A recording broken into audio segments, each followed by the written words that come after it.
Praise అలాడ్ హల్లెలూయా. ప్రభు అయిన యేసుక్రీస్తు నామం పేరిట మీ అందరికీ శుభోదయం. ప్రియ దేవుని బిడ్డలారా, ఈ 11వ తేదీ 2వ నెల 26వ సంవత్సరంలో మనం చేరి ఉన్నాం. ఆ దేవుడు ఈ దినం మనతో మాట్లాడుతున్నాడు. చూడండి, ఇర్మియా గ్రంథం 30వ అధ్యాయము 17వ వచనంలో, నేను నీకు ఆరోగ్యము కలుగజేసేదను, నీ గాయములను మాన్పెదను, ఇదే యెహోవా వాక్కు. ఈ 17వ వచనం రెండవ భాగంలో ఉంది. మొదటి భాగంలో ఏముందంటే, ఎవరును లక్ష్య పెట్టని సియోననియు వెలివేయబడినదనియు నీకు పేరు పెట్టుచున్నారు. నిన్ను ఈ లోకంలో ఎవరు లక్ష్య పెట్టలేదు. నువ్వు వెలివేయబడిన దానవు, వెలివేయబడిన వాడవు అనే అందరూ పేరు పెట్టేశారు. కాబట్టి నువ్వు భయపడవద్దు. నీకు ఆరోగ్యము కలుగజేసే దేవుడను నేను. నీ గాయములను మాన్పెదను. ప్రియా దేవుని బిడ్డలారా, ఇక్కడ ఆరోగ్యము అంటే రెండు రకాలైన ఆరోగ్యాలు ఉన్నాయి. ఒకటి శరీర సంబంధమైన ఆరోగ్యము, రెండు ఆత్మీయ ఆరోగ్యము. ఒకటి శరీర సంబంధమైన వ్యాధి, రెండు ఆత్మ సంబంధమైన వ్యాధి. ఈ శరీర సంబంధంగా ఆరోగ్యంగానే చాలా మంది ఉంటారు, కానీ బహుఘోరమైన వ్యాధి గలది అని చెప్తున్నాడు మన హృదయం. ఈ బహుఘోరమైన వ్యాధి కలిగిన హృదయం అందరూ కలిగి ఉన్నారు. ఆ వ్యాధిని నయం చేసేవారు లోకంలో ఎవ్వరూ లేరు. అది ఎవరు చేయలేని పని. ఆ ఘోరమైన వ్యాధిని నయం చేయడానికే ప్రభు అయిన యేసుక్రీస్తు వారు ఈ లోకానికి వచ్చి తన పరిశుద్ధ రక్తాన్ని కార్చారు.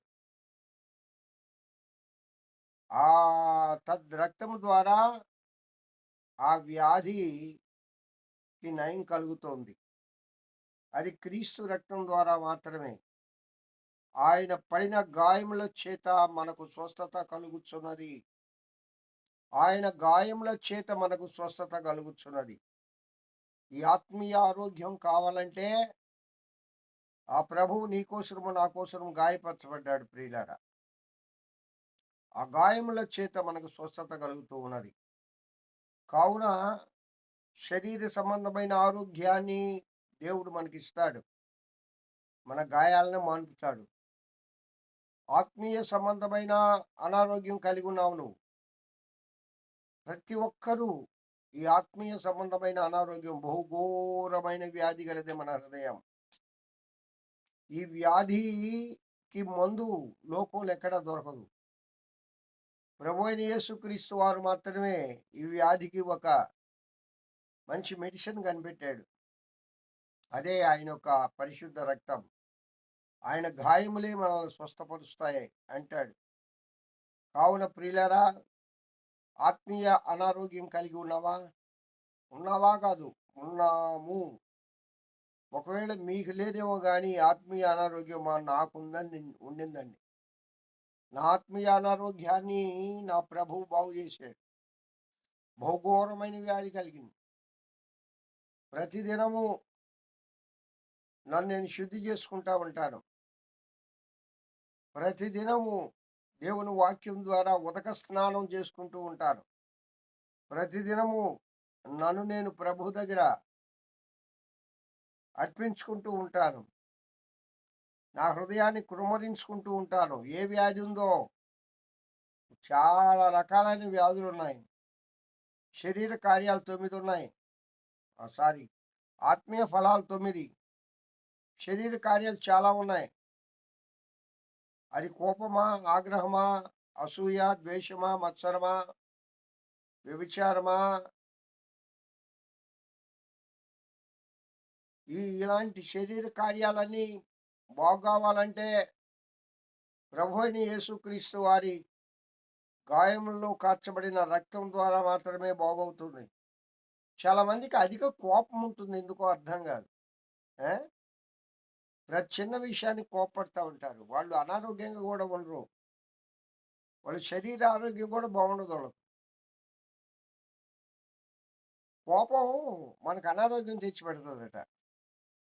బీపీని రైజ్ చేస్తుంది, రక్తం వేగం, గుండె వేగం కొట్టుకోవడం, ఎన్నో అనారోగ్యాలకు కారకం కోపం.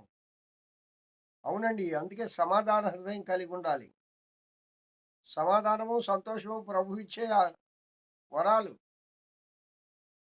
చాలా మందికి సమాధానం ఉండదు, సంతోషం ఉండదు, కుటుంబంతో కలిసి సంతోషంగా ఉండలేరు, సమాధానంగా ఉండలేరు, ఆత్మీయంగా ప్రభువులో ఎదగలేరు. ఆనందించుడి, మరలా చెప్పేదని ఆనందించుడి అంటాడు పౌలు గారు సంఘాన్ని. నిన్ను నన్ను ఆనందంలో ఉంచాలని మరలా చెప్పేదని ఆనందించుడి. ఆనందం కంటే మించిన భాగ్యం ఈ లోకంలో మరి ఇంకేది లేదు. డబ్బుంటే నేను కూడా ఆనందంగా ఉంటా అనుకుంటున్నారేమో. మంచి భవనం ఉంటే నేను ఆనందంగా ఉంటా అనుకుంటున్నావేమో.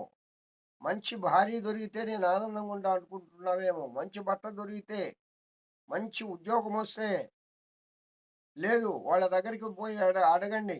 ఇవన్నీ కలిగిన వారు జీవితం ఆనందంగా ఉందేమో. వారి జీవితాలు ఆనందంగానే లేవు. ఎప్పుడు గొడవలు, ఎప్పుడు మద్దతులు, ఎప్పుడు కోపాలు, ఎప్పుడు ఆగ్రహాలు, సమాధానం లేని జీవితం జీవిస్తూ ఉన్నారు. ఆనందం కావాలంటే, సమాధానం కావాలంటే ప్రభు అయిన యేసుక్రీస్తు వారి దగ్గరికి రావాలి ప్రియులారా. ఆ దేవుడి దగ్గర మాత్రమే ఆనందం దొరుకుతుంది. ఈ లోకంలో మరి ఎవరి దగ్గర లేదు. సమాధానం నేను మీకు అనుగ్రహిస్తున్నాను అని ప్రభు చెప్తాడు. సమాధానాన్ని అనుగ్రహించడానికి ఆయన ఈ లోకానికి వచ్చాడు. కావున ప్రియులారా, నీ రోగములను నేను బాగు చేసేదను, నీ గాయములను నేను కట్టేదను అని ప్రభు చెప్తూ ఉన్నాడు.